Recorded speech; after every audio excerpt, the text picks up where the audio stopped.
एक बार दो चोर शहर से चोरी करके जंगल में भाग आते हैं। उनके पीछे पुलिस पड़ी होती है, तो वो 2 दिन तक जंगल में ही छुपे रहते हैं। फिर उनमें से एक बोलता है कि यार मुझे तो बहुत भूख लग रही है। तो दूसरा कहता है कि एक काम करते हैं, हम में से एक यहाँ पैसों की देखभाल करेगा और दूसरा शहर जाकर खाना लेकर आएगा। तो उनमें से एक चोर अपना चेहरा ढककर शहर जाता है और खाने का इंतजाम करने लगता है। तो दूसरा दोस्त जंगल में बैठा सोचता है कि इसके आते ही मैं इसे मारकर सारा खाना और पैसा ले लूंगा। और यहाँ शहर में पहला दोस्त सोचता है कि मैं इस खाने में जहर मिलाकर सारा पैसा ले लूंगा। वो खाने में जहर मिलाकर जंगल में आता है, लेकिन वहाँ कोई नहीं होता। वो खाना रखकर पैसा उठाकर भागने लगता है और इतने में ही उसका दूसरा दोस्त उसे पीछे से मार देता है और उसे मारकर जैसे ही वो खाना खाने लगता है वो खुद भी मर जाता है। तो दोस्तों, आपने क्या सीखा कमेंट में जरूर बताना।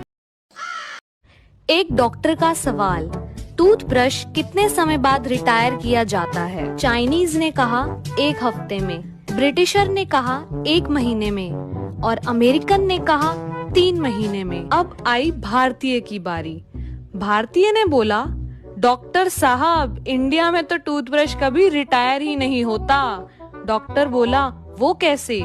भारतीय ने कहा, इंडिया में टूथब्रश सबसे पहले दांत साफ करने के काम आता है, फिर हेयर कलर करने के काम आता है, उसके बाद मशीन की सफाई के काम आता है और जब उसके बाल गिर जाते हैं तो पजामे में नाड़ा डालने के काम आता है।